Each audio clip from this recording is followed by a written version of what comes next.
Radio Orient présente Pluriel. Pluriel animé par Loïc Barrière. L'invité de Pluriel est Danielle Simonet, tête de liste du parti de gauche pour les municipales à Paris. Vous êtes également conseillère de Paris, élue du 20e arrondissement et secrétaire nationale du parti de gauche.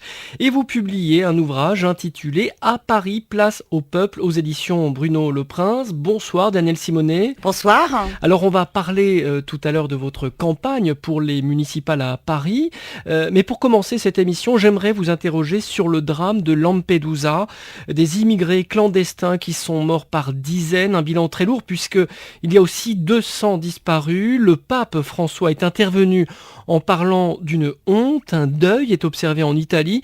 Alors, que vous inspire ce drame ? Qu'est-ce que vous attendez de la France puisque cette tragédie finalement nous concerne tous ? Alors cette tragédie, elle nous concerne tous et puis elle était à attendre parce que, hélas, des morts en Méditerranée, des migrants morts en Méditerranée, on a beaucoup de mal à les dénombrer tellement ils sont nombreux. C'est une honte, c'est effectivement une honte, c'est la honte de l'Europe forteresse.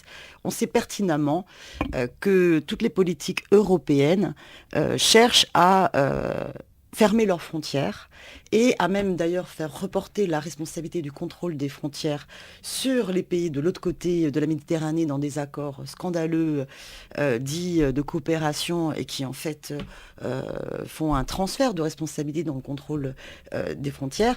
C'est honteux.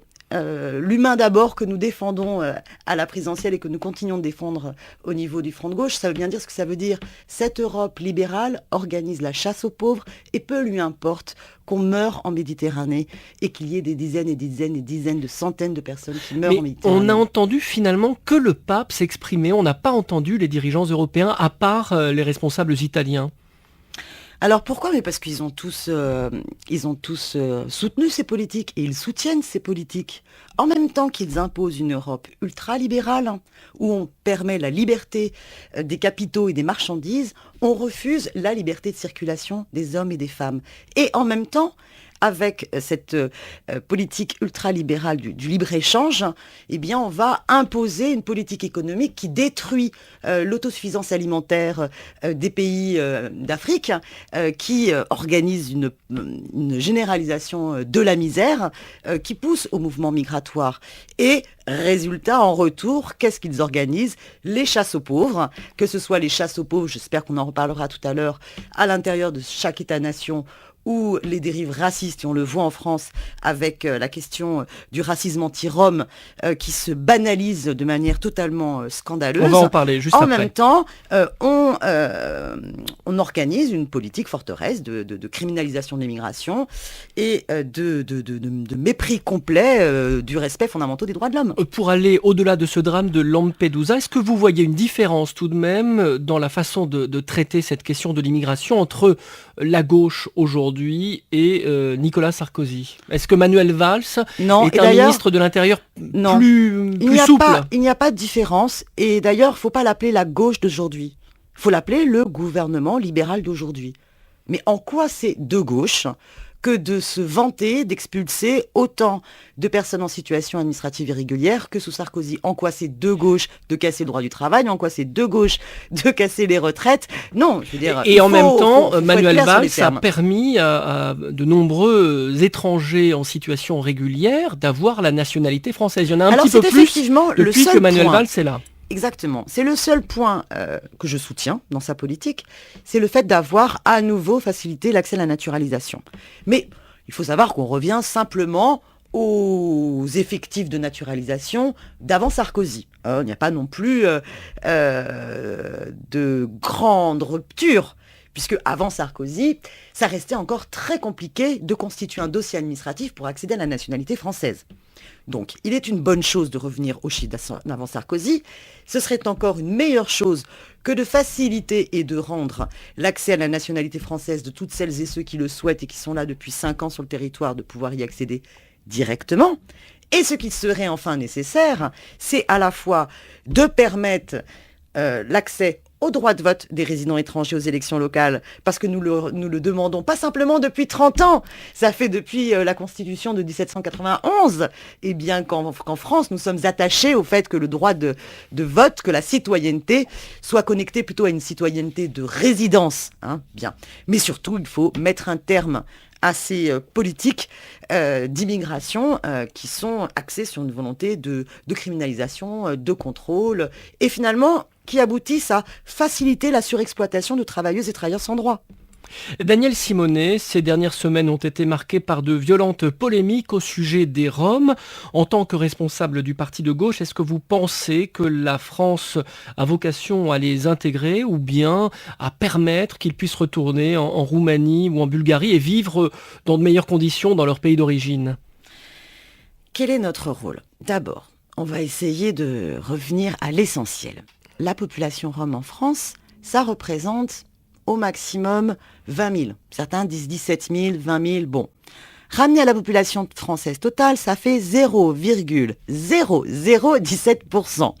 Donc, on est quand même très loin des délires sur l'invasion que certaines petites phrases peuvent révéler. Parce qu'il y a la phrase, évidemment, de NKM sur les Parisiens se sentent harcelés par les Roms, mais il y a aussi, disons-le, la phrase de Hidalgo qui m'a profondément scandalisée, déclarer que Paris n'a pas vocation à être un campement de Roms géant, c'est distiller l'idée qu'il y aurait une invasion de Roms sur la capitale.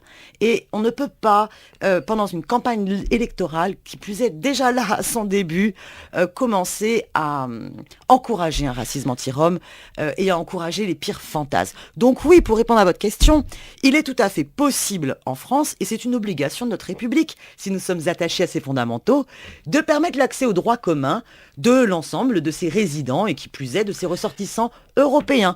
Les Roms sont des ressortissants européens avec une liberté de circulation qui sont discriminés sur le marché du travail en France parce qu'ils subissent des mesures transitoires que Sarkozy avait instaurées et prolongées.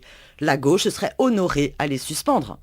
Il faut que les maires acceptent d'avoir des Roms sur leur commune. Certains Roms arrivent visiblement sans avoir prévenu de leur arrivée. Il n'y a pas de structure d'accueil.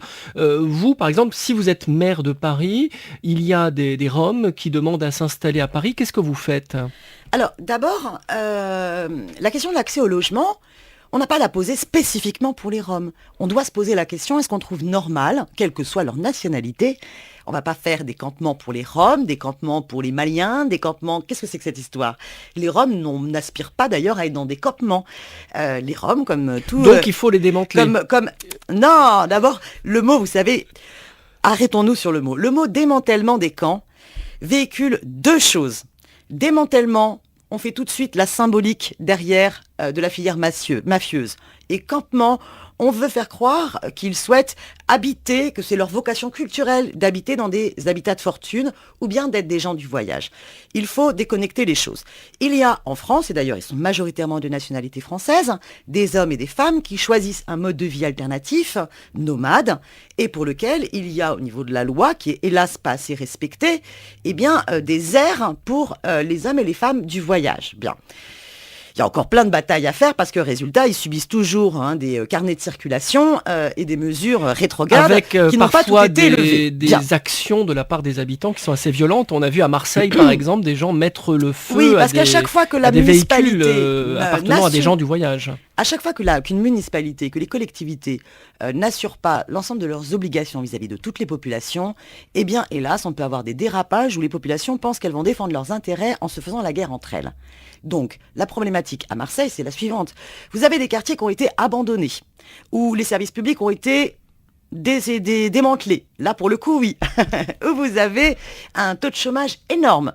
Et donc, dans ces quartiers, eh bien, vous avez eu un racisme du dernier qui ferme la porte, qu'on connaît bien, qui fait que, eh bien, on peut avoir aussi dans les quartiers populaires, chez les hommes et les femmes qui peuvent être issus de l'immigration et qui peuvent avoir subi le racisme, eh bien, qui peuvent oublier cela et croire que le problème, ça n'est pas le problème des pouvoirs publics, ça n'est pas le problème des spéculateurs, ça n'est pas le problème du patronat qui ferme les emplois, mais de ceux d'à côté qu'on ne veut pas qu'ils qu'ils aient accès aux mêmes droits que Alors, nous. je repose la question. Donc, si des Roms oui, viennent à Paris, ils n'ont oui. pas de logement, Alors, et vous j'estime comprenez que tous les hommes et qu'ils ont femmes, le droit... Roms et non-Roms, aient accès à un logement. Comment se fait-ce que dans les années 60, nous avons été capables, par exemple à Nanterre, de détruire les bidonvilles, mais non pas pour en chasser les occupants, mais pour permettre à leurs occupants d'avoir accès à un logement digne.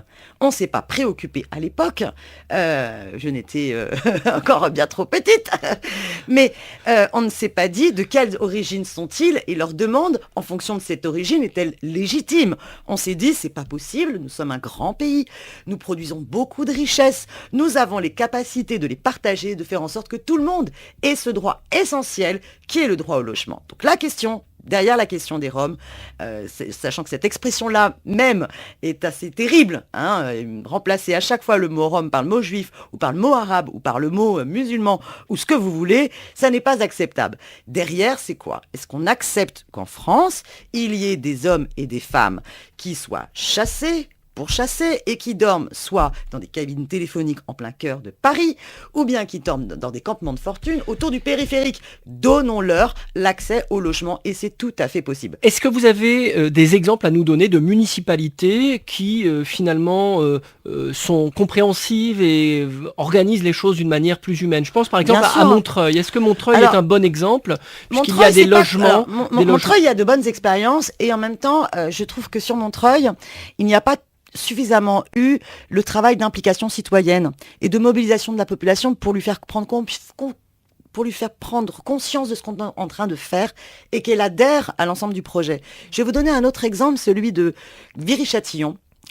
Gabriel Amar, qui est le président de l'agglomération des Lacs de l'Essonne, nous en parle souvent au parti de gauche et je pense que les élus de cette collectivité ont raison d'être fiers.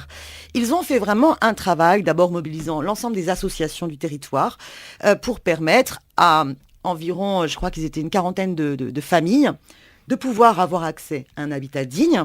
Donc il y a eu des bâtiments, certes, plutôt en préfabriqué dans un premier temps, mais qui étaient chauffés, accès à l'eau, accès à tous les éléments essentiels de qualité de vie minimum. Les enfants ont été scolarisés.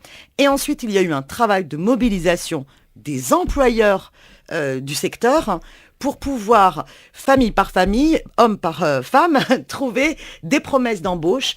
Et ils ont accompagné la collectivité, à accompagner l'ensemble des dossiers auprès de la préfecture pour qu'ils puissent avoir les autorisations de travail. Et vous savez, quand vous les entendez et que vous discutez avec ces hommes et ces femmes, ils disent, mais enfin, on nous a reconnus comme des êtres humains qui ont le droit de se construire socialement ici. Et tout le monde y a gagné. L'invité de Pluriel est Daniel Simonet, tête de liste du parti de gauche pour les municipales à Paris. On se retrouve dans quelques instants. Retour sur le plateau de Pluriel avec Daniel Simonet, tête de liste du parti de gauche pour les municipales à Paris. Vous publiez un ouvrage intitulé « À Paris, place au peuple » aux éditions Bruno Le Prince. Alors je vais vous poser une question directe. Est-ce que le Front National est un parti d'extrême droite? Je vous pose cette question, Daniel Simonet, parce que Marine Le Pen menace désormais de traîner en justice toute personne accusant son parti d'être d'extrême droite.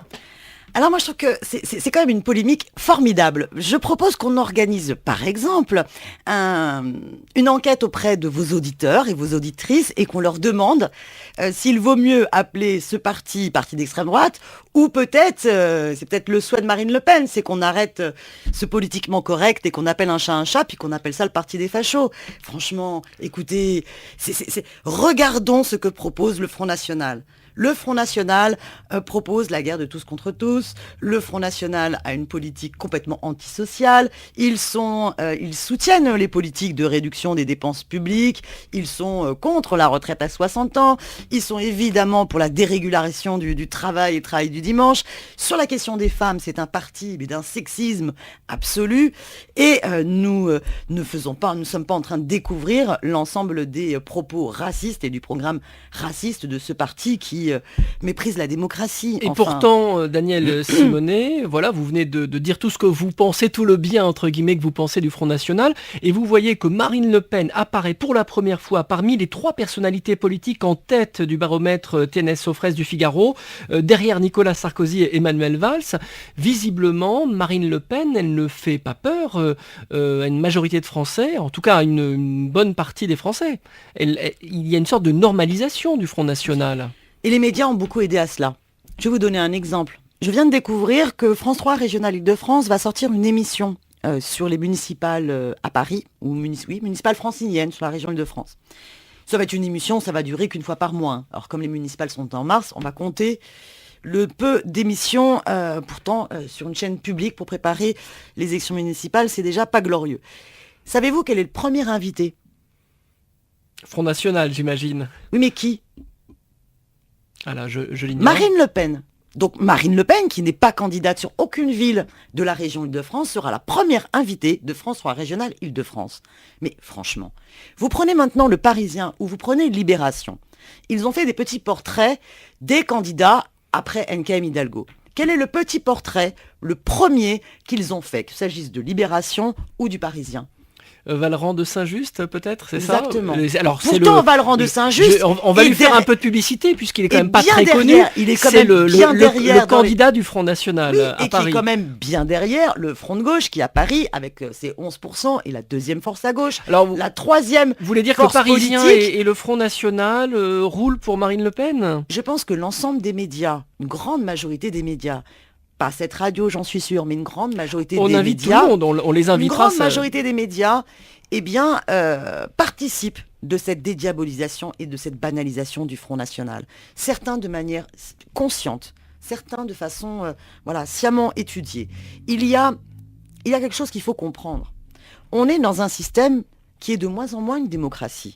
Quand vous avez des grands groupes, type Bouygues, on pourrait en citer plein d'autres, qui dirigent quasiment l'ensemble du pouvoir économique, mais en même temps le pouvoir médiatique, que vous les retrouvez à travers le dîner du siècle avec des amis dirigeants politiques, qu'il s'agisse de l'UMP, mais également du Parti Socialiste. Vous avez un système qui s'auto-alimente. Quel est l'intérêt de l'UMP et du PS de faire monter le Front National ? Quand on fait une politique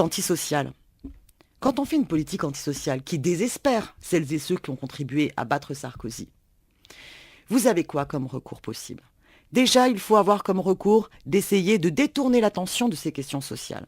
La polémique sur la question des Roms, la montée en puissance de Valls et l'encouragement de nombre de dirigeants socialistes à ce que Valls continue ce discours raciste, il y a une fonction symbolique qui est d'encourager la chasse aux pauvres, d'encourager les hommes et les femmes à plutôt chercher à se mettre en guerre contre le voisin en fonction de son origine, en fonction d'une culture supposée différente, plutôt que de les amener à être soudés, contre la spéculation, contre la finance, contre le MEDEF.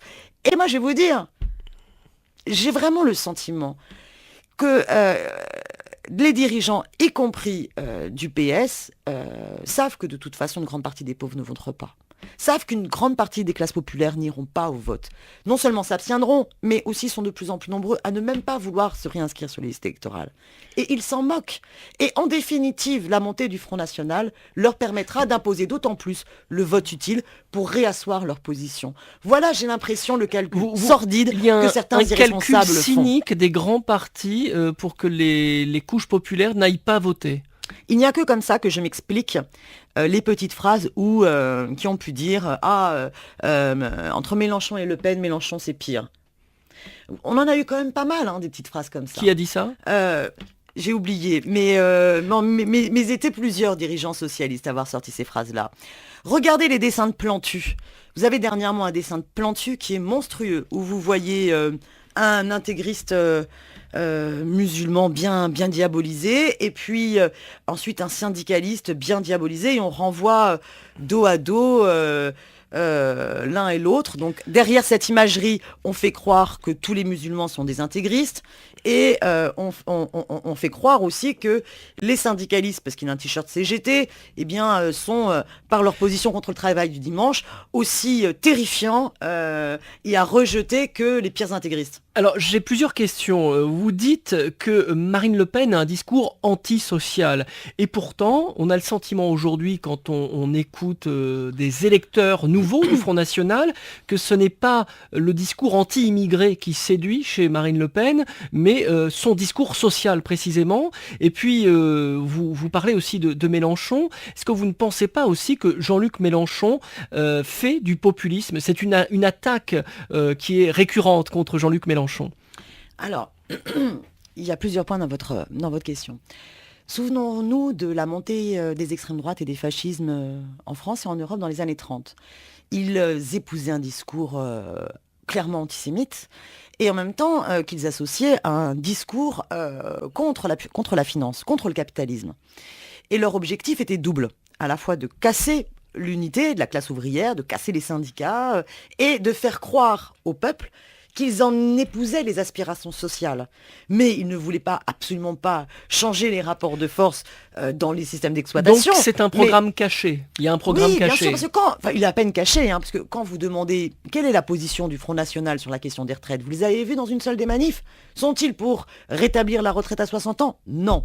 Sont-ils pour réduire le temps de travail et permettre aux hommes et aux femmes de s'émanciper et d'avoir une vie en dehors du travail et de faire en sorte qu'on partage le temps de travail et qu'on partage les richesses?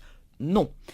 Donc finalement, ils n'ont pas du tout un programme social, mais ils surfent et beaucoup de médias ne vont pas creuser sur le contenu des propositions du Front National et vont lui donner tout de suite la caution comme quoi ils auraient un programme social. Et beaucoup d'hommes et de femmes, du coup, vont se mettre à y adhérer et croire que c'est la candidate anti-système. Or, elle n'est pas la candidate anti-système, elle est l'idiot utile du système. Elle ne remet pas en cause, elle peut remettre en cause et dire voilà, il faut sortir de l'Europe, retour au franc, mais ce faisant, elle ne remet absolument pas en cause le pouvoir de la finance qui imposera ces mêmes règles dans le cadre d'un franc français que dans le cadre d'un euro fort. Et par contre, le Front National ne remet absolument pas en cause justement l'essence même de l'évolution de ce capitalisme financiarisé. Alors qu'est-ce que vous répondez aux accusations de populisme contre Jean-Luc Mélenchon? C'est vraiment un argument qu'on entend assez souvent. Oui, en fin de compte, c'est un argument, nous on y est habitué, qui est souvent dit par celles et ceux qui méprisent le peuple. On a été attaqué et on est attaqué de populistes quand on met 100 000 personnes dans la rue. Voilà, quand le peuple vient au rendez-vous, quand on l'appelle pour dire voilà, il faut reprendre le pouvoir. C'est-à-dire le titre de mon livre, à Paris, place au peuple. Donc nous assumons que en République, le souverain, en définitive, c'est le peuple. Et que les politiques, aujourd'hui, sont menées sans le peuple, contre le peuple. On a eu droit, dans les années 70, aux dictatures ultralibérales, soutenues par les États-Unis, le symbole de Pinochet, qui était comment imposer une politique ultralibérale et casser l'ensemble des acquis sociaux par une bonne dictature. On sait que l'évolution du capitalisme aujourd'hui sert à imposer sa domination et sa reproduction en cassant la démocratie de façon beaucoup plus subtile. C'est-à-dire qu'on organise et on construit une Europe sans le peuple et contre le peuple. Et ensuite, on accuse de populistes tous ceux et celles et ceux qui disent c'est au peuple de reprendre en main son destin. Alors si c'est au peuple de reprendre en main son destin, Daniel Simonet, qu'est-ce que vous pensez de la proposition de François Hollande qui a décidé hier de relancer une mesure enlisée depuis 5 ans, le fameux référendum d'initiative populaire créé par Nicolas Sarkozy? Il veut que l'on relance cette idée du référendum. Est-ce que c'est une idée qui vous séduit de pouvoir lancer une question et faire appel au peuple? Mais ce président se moque de nous. Non mais franchement, ce président se moque de nous. Lorsqu'il est parti en campagne présidentielle, n'a-t-il pas dit qu'il renégocierait le TSCG? Ne se souvient-il pas que lorsque le traité européen, le traité européen, ne se souvient-il pas qu'en 2005 le peuple, le dernier référendum qu'on a eu, c'était pour le non au traité constitutionnel européen, que forcément l'attente légitime du peuple était que le nouveau président demande l'avis au peuple avant de signer finalement un traité qu'il n'a même pas renégocié et qui est le traité Sarkozy-Merkel, qu'on peut appeler Hollande-Réou-Merkel. Donc, je veux dire, ce président de la République qui a bafoué la souveraineté populaire sur la question européenne, c'est-à-dire un transfert de souveraineté du peuple, c'est quand même la plus belle trahison contre le peuple. Et il va nous faire croire que maintenant il veut remettre le référendum. Ben, très bien, chiche, il fait le référendum là sur la réforme des retraites, puis on va voir ce qu'il va demander le peuple. Voilà, Vous ça croyez pourrait qu'il être va le faire? la première Il question. va pas le faire. La première Il va pas question. le faire. S'il arrive à faire, à permettre aux Français Non, mais de il ne veut s'exprimer, pas. vous n'y croyez pas. Mais bien sûr qu'il ne veut pas que le peuple s'exprime là-dessus. Il ne veut pas. Donc vous, la première question que vous poseriez, c'est êtes-vous favorable ou non à la réforme des retraites? Oui, par exemple, ce serait un très bon sujet. Êtes-vous par ailleurs favorable à ce qu'on désobéisse à ces directives européennes qui nous imposent de privatiser nos services publics, de casser nos acquis sociaux comme les retraites? Ça serait un deuxième très bon sujet. Donc vous ne manquez pas de questions à poser au peuple. Mais ce que je souhaite, moi, au-delà d'un référendum ponctuel, où on a un peu le sentiment que Monsieur le Roi, Monsieur le Prince, ou je ne sais comment il faut le nommer, choisira la question et la façon dont le peuple sera soumis d'y répondre, organisons une assemblée constituante. La fameuse Mais 6e République. Pour passer enfin une 6e République. La 5e République à 55 ans, vous pensez qu'elle doit prendre sa retraite? Mais bien sûr, il faut qu'elle prenne sa retraite anticipée depuis bien longtemps. Ce coup d'État permanent nous fatigue. Écoutez, donc oui.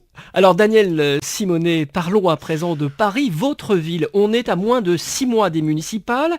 On a tendance à réduire la bataille de ces municipales à Paris à un duel entre deux femmes, NKM et Anne Hidalgo. Et on commence à s'apercevoir qu'il y a une troisième femme. Voilà, c'est vous. Vous êtes donc la candidate du parti de gauche. J'ai bien dit du parti de gauche, pas du front de gauche. Oui, pour l'instant, je souhaite être non seulement la candidate du Front de gauche, mais bien au-delà, la candidate de toutes celles et ceux qui souhaitent s'engager pour s'opposer aux politiques d'austérité gouvernementales, mais aussi s'opposer à l'accompagnement de ces politiques d'austérité à la mairie de Paris, avec tous les renoncements libéraux que ça conduit. Donc d'être la candidate, eh bien, des composantes du Front de gauche, mais aussi des écologistes et socialistes qui seraient en désaccord avec ces politiques gouvernementales, du NPA qui est totalement opposé à cela, et en même temps des syndicalistes, des associatifs, des citoyens qui se reconnaissent dans cette volonté de se réapproprier la ville contre ces politiques libérales. Alors qu'en est-il de vos discussions avec Yann Brossa, qu'on a déjà reçu à ce même micro? C'est le représentant du Front de gauche au sein du Conseil de Paris. Est-ce que vous allez vous présenter ensemble pour représenter le Front de gauche?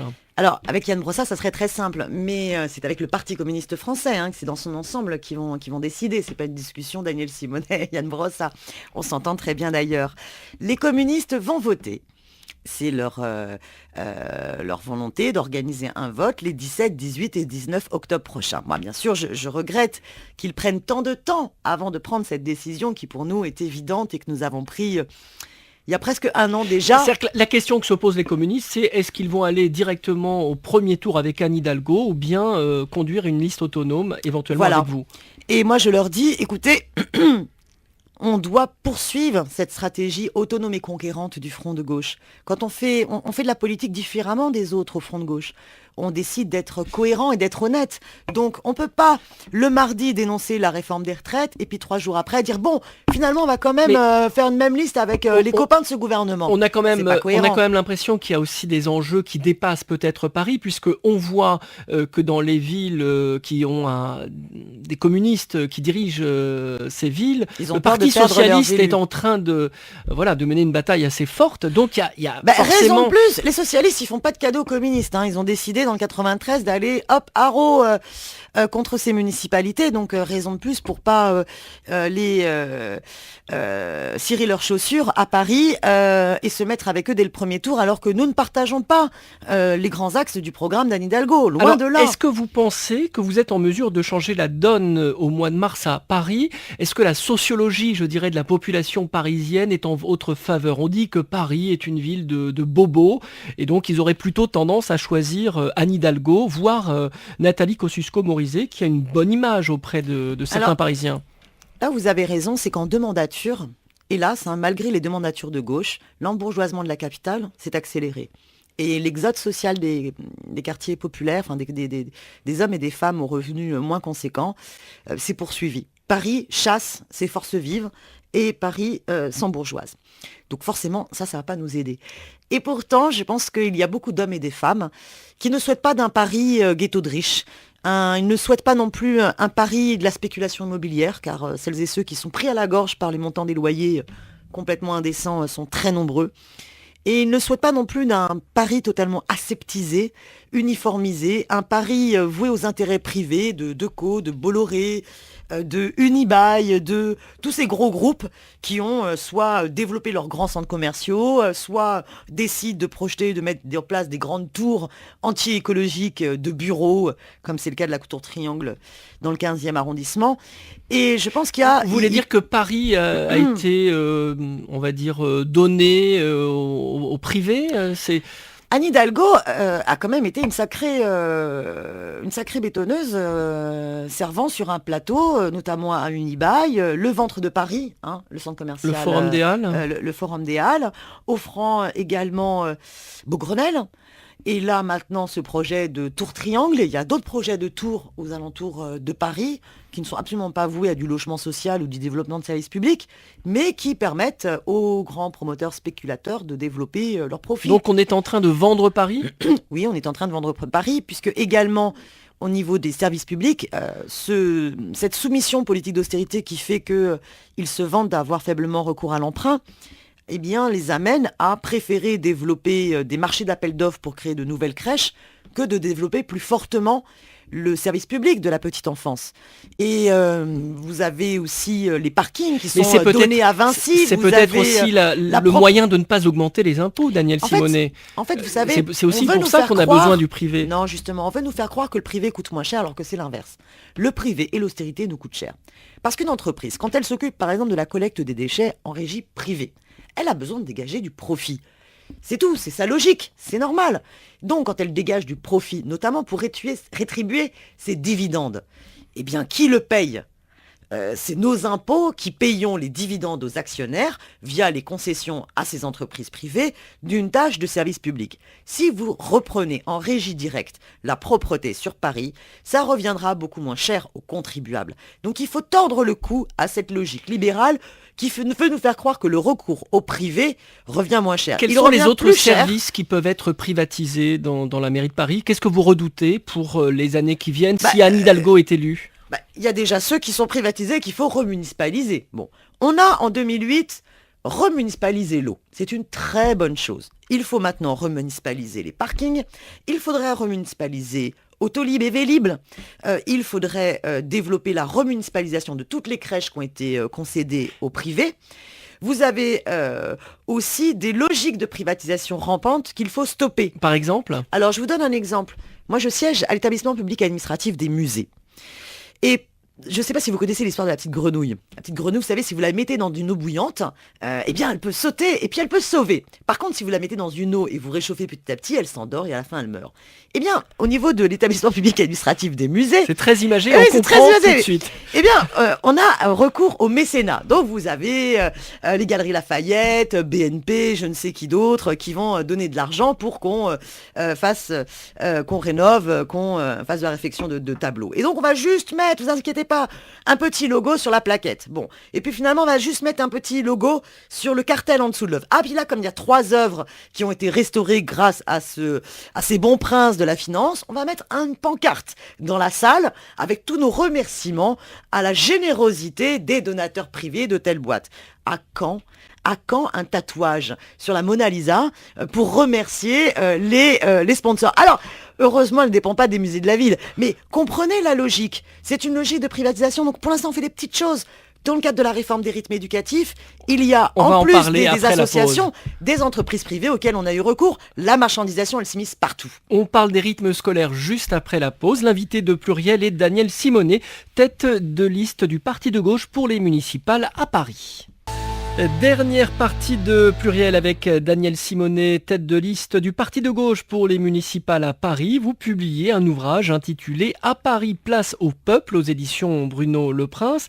Alors on s'apprêtait à parler des rythmes scolaires avant la publicité. Paris applique ces nouveaux rythmes depuis la rentrée.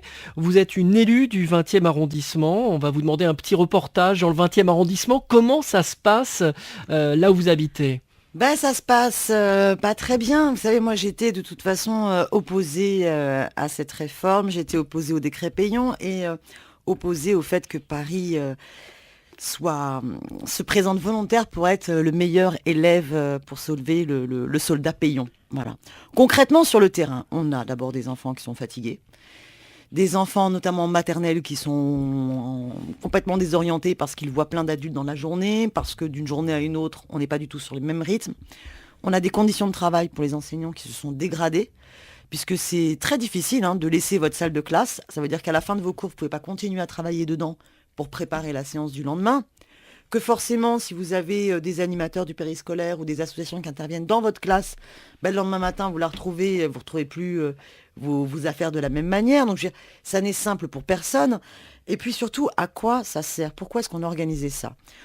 Le premier objectif était de contribuer à lutter contre les inégalités. Je remarque une chose, si Paris, pour l'instant, a les moyens d'assurer la gratuité, il y a plein de collectivités qui ne vont pas avoir les moyens d'assurer de la gratuité. Par ailleurs, à Paris, il y a plein d'inégalités d'une école à une autre. D'une école à une autre, la qualité des ateliers proposés ne sont pas du tout les mêmes. Est-ce qu'il y a de la garderie, pour parler concrètement, plutôt que de véritables activités? Parce que c'est ce qui se passe dans certaines villes de banlieue, notamment. Oui, alors, écoutez, moi, je ne serai pas sur ce registre-là, parce qu'on a un périscolaire à Paris qui, déjà avant la réforme des rythmes, assurait le périscolaire, par exemple, du mercredi. Et moi, j'ai jamais eu le sentiment, le mercredi, que mes enfants allaient en garderie. Et je ne souhaite pas mépriser le travail des professionnels. Il y a beaucoup d'animateurs qui ont été recrutés spécialement. Voilà. Est-ce qu'ils sont formés? Quand on passe du jour au lendemain avec ce recrutement sans formation, sans accompagnement, forcément, c'est pas terrible à l'arrivée. Ça fait quand même moi je suis élue au Conseil de Paris depuis 2008. Depuis 2008, on se bat pour relayer la revendication des personnels du périscolaire, qui est création d'une filière de l'animation, accompagnement, formation et surtout déprécarisation, car beaucoup sont dans un statut précaire. Quand vous êtes dans un statut précaire, vous ne savez pas ce que demain sera fait. C'est-à-dire que vous travaillez sur des petites courtes périodes et donc vous n'avez pas le temps de vous approprier votre métier. Moi, je regarde les enfants, que ce soit les miens ou que ce soit ceux de mes amis. À chaque fois, je m'amuse à leur poser la question, quel est l'animateur que tu préfères? Et comme par hasard, à chaque fois, je dis, vous allez voir, je fais le pari avec chaque parent, demandez dans votre établissement, l'animateur qu'il préfère, bien souvent, c'est le titulaire. C'est-à-dire celui qui est là dans la durée et qui justement a pu vraiment construire et s'approprier son métier dans le collectif. Là, on plaque plein de choses. La première chose, si on veut lutter contre les inégalités scolaires, la première chose que ce gouvernement aurait dû faire, c'est rétablir tous les postes supprimés, ce qu'il est loin d'avoir fait. Deuxièmement, si on s'intéresse à la pédagogie et aux conditions de la réussite dans les apprentissages, remettre en cause les programmes qui ont été décriés par tout le monde sous Sarkozy. Ils ne s'attaquent pas à cela. Ils ont imposé la réforme des rythmes éducatifs, à mon avis. C'est une première étape, peut-être. Non. Je pense qu'ils l'ont fait par divertissement au sens pur du terme. C'est-à-dire détourner l'attention des vrais enjeux de l'école, qui étaient contradictoires avec le fait de poursuivre une politique d'austérité. Mais en essayant de jouer, ils ont essayé de jouer, on va, à travers la réforme des rythmes, se mettre les parents dans la poche et on va affronter les enseignants. Et c'est pas grave, on aura les parents avec nous. Résultat des courses, le gouvernement était capable, dans un premier temps, d'opposer enseignants et parents, et dans un second temps, de les unir contre eux. C'est quand même un comble.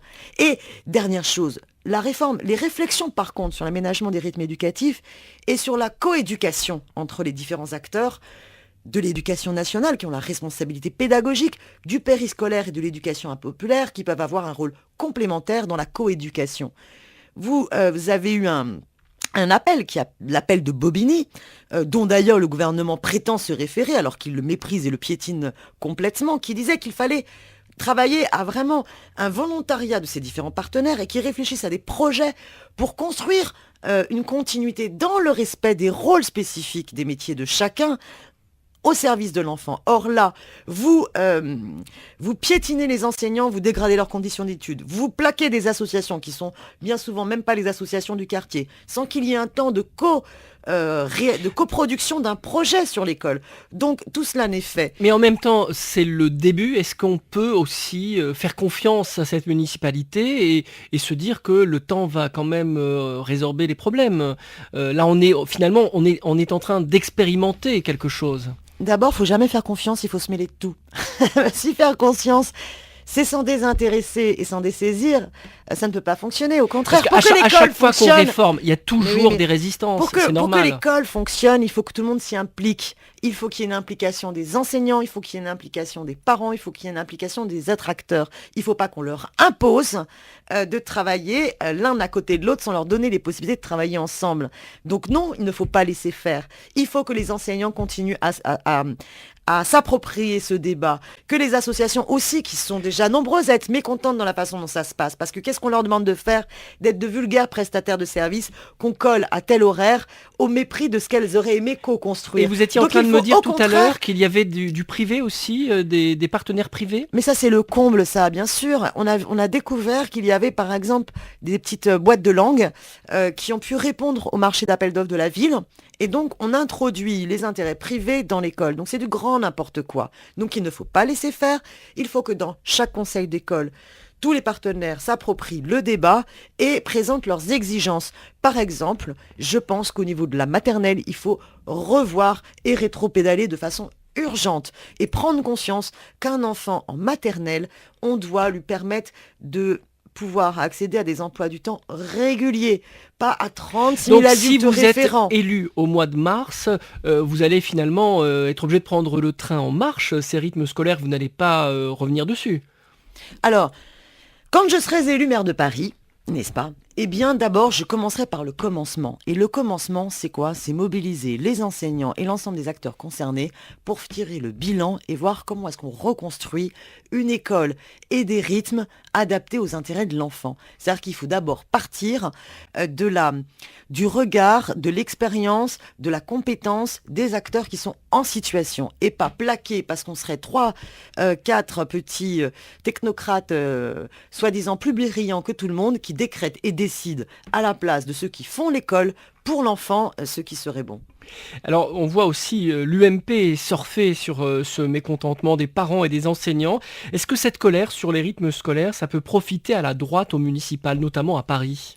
Non, mais c'est vrai qu'avec NKM, on a le droit à un bal des faux culs quotidien. Parce que franchement, NKM qui défend les enfants, l'école et les enseignants contre la réforme des rythmes, on est mort de rire parce que on les a pas vus. Je veux dire, l'UMP dans aucune des manifs l'an dernier, ni les manifs des enseignants, ni les manifs du périscolaire, ni les manifs des parents d'élèves. Et si vous croyez que les enseignants et les parents ont la mémoire courte et ont oublié que ceux qui ont cassé l'école, qui ont supprimé les postes, qui ont imposé des programmes rétrogrades, c'était l'UMP, c'était sous le gouvernement Sarkozy. Vous savez, sur un autre sujet, maintenant on a NKM qui serait soi-disant vent debout contre la fermeture de l'Hôtel Dieu et de ses urgences. Mais de qui se moque-t-on? La loi Hôpital, Patient, Santé, Territoire, c'est bien la droite qui l'a imposée. Et d'ailleurs, le gouvernement PS, hélas, qui ne l'abroge pas. Et il poursuit la même logique. Cette candidature NKM, on peut l'appeler le serpent qui mue sa peau, le caméléon, mais c'est quand même un animal et c'est étrange, quoi. On a eu la petite grenouille, maintenant on a le serpent. Ouais, exactement, je suis très, voilà, j'aime bien les animaux, là, aujourd'hui. Le bestiaire de Daniel Simonet. Non, mais vraiment, on a l'impression qu'elles ont troqué leur veste, en fait. Donc, il y a l'après et l'avant présidentiel. Donc, avant les présidentielles, Hidalgo était contre la case de l'Hôtel Dieu. Maintenant, elle soutient le projet Fagon, le projet de la direction de la PHP, de façon évidemment sournoise et assez hypocrite.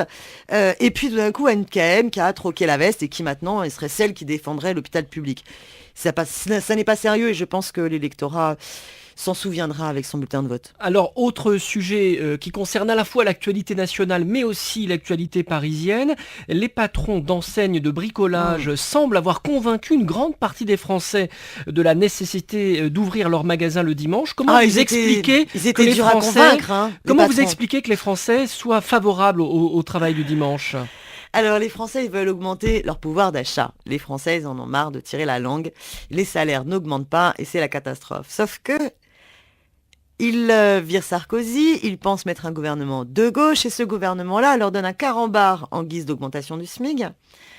Et ils se désespèrent. Et donc, oui, hélas, à force de matraquage médiatique et d'une bonne campagne organisée par le patronat qui, dès qu'il avance un pas, le gouvernement en recule de 10, l'idée fait son petit chemin que finalement, pour augmenter sa feuille de paye, il faudrait accepter d'aller travailler le dimanche, d'aller travailler la nuit, de bousiller sa vie privée. C'est terrible, ce projet de société qu'on nous impose. Mais qu'est-ce que vous C'est dites aux revenir Parisiens avant 1906, Mais qu'est-ce avant que la vous grande dites conquête de l'interdiction du travail du dimanche. Qu'est-ce que vous dites aux Parisiens qui étaient contents de pouvoir faire leurs courses après 21h dans les Monoprix, qui maintenant vont être obligés de s'arrêter à 21h? Alors d'abord, vous avez toujours les petites supérettes qui, quand elles n'embauchent pas des salariés, quand il y a juste le responsable de la supérette, il a le droit d'ouvrir à d'autres horaires. C'est pas la même législation que celle qu'on impose à les salariés. Mais c'est plus cher. Oui, certes, mais il faut comprendre une chose. Si pour votre petit bonheur de consommateur, vous exigez de pouvoir consommer à n'importe quelle heure du jour et de la nuit, et de n'importe quel jour de la semaine, attendez-vous à ce que votre propre employeur vous impose demain les mêmes horaires dérégulés. Première chose. Deuxième chose, est-ce que vous préférez qu'il y ait des Auchan partout dans Paris et qu'il n'y ait plus aucune poissonnerie, aucune boucherie, aucun petit commerçant qui nous garantisse une diversité? Aujourd'hui, les grandes enseignes, quand elles cherchent à développer le dimanche et en soirée, ça n'est pas pour augmenter l'activité et leur vente, c'est pour tuer les autres commerces et capter l'ensemble du marché. Parce qu'on ne vend pas plus de parfums à Paris parce qu'on ouvre après 9h du soir. Mais on va l'acheter plus dans cette grande enseigne que dans l'ensemble des petits commerces. Donc on tue de l'emploi stable au profit d'emplois précaires. Je ne veux pas, et je suis persuadée que les hommes et les femmes de Paris ne veulent pas que Paris devienne un grand supermarché géant. Et le bonheur est pas au bout du caddie. Le dimanche, nous, ce dimanche-là d'ailleurs, on ira manger du poulet rôti devant un Virgin qui a fermé parce que justement, Virgin, il ouvrait le dimanche, il ouvrait en soirée et ça n'a pas protégé l'emploi. Daniel Simonet, dernier sujet. Vous avez créé, je crois, le premier conseil de la citoyenneté des habitants non communautaires dans le 20e arrondissement. Vous êtes évidemment favorable au droit de vote des immigrés, vous l'avez dit tout à l'heure. Si vous êtes élu maire de Paris, de quelle façon allez-vous associer les Parisiens qui ne sont pas ressortissants de l'Union européenne ? Alors il faut vraiment créer les conditions que tous les hommes et les femmes puissent vraiment s'impliquer dans la vie démocratique et puissent s'approprier leur ville. Ça passe par plein de choses différentes. D'abord, il faut développer le mouvement associatif et lui asseoir une pérennité. Aujourd'hui, je publiais avec François Longérinas une tribune dans l'Humanité pour défendre les libertés associatives où on critique de façon très virulente le recours au marché d'appel d'offres, le recours aux concurrences pour les associations qui les contraint à être des prestataires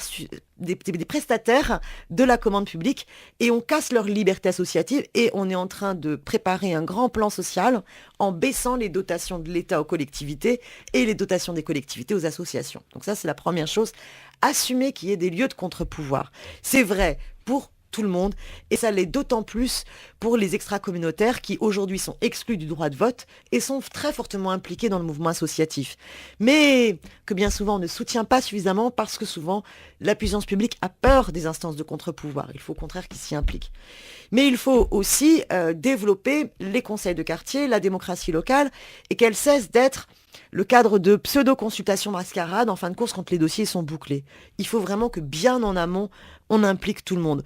Et on implique tout le monde, quelle que soit leur nationalité. Alors, sur la question spécifique des Parisiens extra-communautaires, sur la première mandature, j'avais fait un conseil des résidents étrangers. Moi, je souhaiterais plutôt que on puisse faire une élection, tant qu'on n'a pas le droit de vote, c'est quand même ça qu'on veut obtenir, mais qu'on puisse faire une élection sur des listes politiques avec des projets qui s'affrontent, d'extra-communautaires, et qui, à chaque conseil d'arrondissement et à chaque conseil de Paris, on aurait des temps de suspension de séance pour qu'ils puissent donner leur avis sur les délibérations, pour bien banaliser leur implication et leur participation, sachant que ce que nous souhaitons, ce que nous exigeons, ce que nous revendiquons, c'est l'égale citoyenneté, qu'ils aient le droit de vote et le droit d'éligibilité au niveau des élections locales. Merci Daniel Simonet. Je rappelle que vous êtes tête de liste du Parti de gauche pour les municipales à Paris. Et je rappelle une dernière fois le titre de votre livre, À Paris, place au peuple, aux éditions Bruno Le Prince. Merci. Et à ce dimanche, à la Roma Pride, car il est important dans le climat actuel,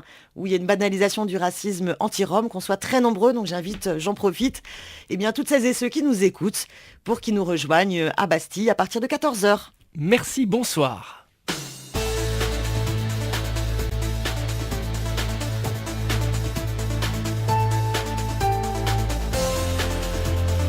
C'était Pluriel, une émission hebdomadaire présentée par Loïc Barrière.